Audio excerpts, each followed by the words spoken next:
প্রতি বছর বসন্তে বুলগেরিয়ার এক ছোট্ট শহর স্তারা জাগোরার কাছাকাছি একটি পাহাড়ি এলাকায় ঘটে এক অদ্ভুত উৎসব। এটি কোনো সাধারণ মেলা নয়, এটি বউবাজার, যেখানে রোমা সম্প্রদায়ের তরুণ তরুণীরা বিয়ের জন্য মিলিত হয়।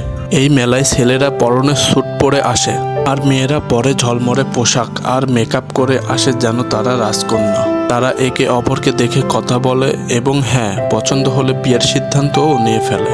অনেকে বলবেন এটা রোমান্টিক, কিন্তু বাস্তবতা সবসময় এতটা রঙিন নয়। এই বাজারের পিছনে আছে একটি গভীর সাংস্কৃতিক এবং অর্থনৈতিক বাস্তবতা। অনেক পরিবারের মেয়েকে বিয়ে দিতে পণ বা টাকা চায়। 500 ইউরো থেকে শুরু করে 1000 ইউরো পর্যন্ত দাম ওঠে। একটা মানুষের জীবনের মূল্য টাকার মাপে নির্ধারিত হয়। এই প্রথাকে অনেকেই মানব পাচার কিংবা কুসংস্কার রীতি বলে সমালোচনা করে। আবার অনেকে এটাকে দেখেন ঐতিহ্য আর সংস্কৃতির অংশ হিসেবে। রোমা জনগোষ্ঠী দীর্ঘদিন ধরে ইউরোপের সবচেয়ে নিগৃহীত গোষ্ঠী। বউবাজার তাদের জীবনের এক ক্ষণস্থায়ী আনন্দ, যেখানে নাচ, গান আর প্রেম মিলেমিশে এক হয়। তবে প্রশ্ন থেকে যায়, প্রেমের নামেই কি একজন নারীকে পণ্যের মতো দেখানো উচিত? আধুনিক যুগেও কি নারীর ইচ্ছা ও সম্মতি ছাড়া বিয়ে হওয়া উচিত? এই মেলাটি দেখতে অনেক পর্যটক আসে।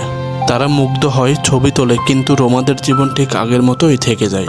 গরিব, বঞ্চিত এবং অনেক সময় নিজের স্বপ্ন থেকেও বঞ্চিত। এটা শুধু একটা বাজার নয়, একটা নিষ্প্রাণ গল্প, যেখানে ভালোবাসা আর বাণিজ্য একসাথে হাঁটে।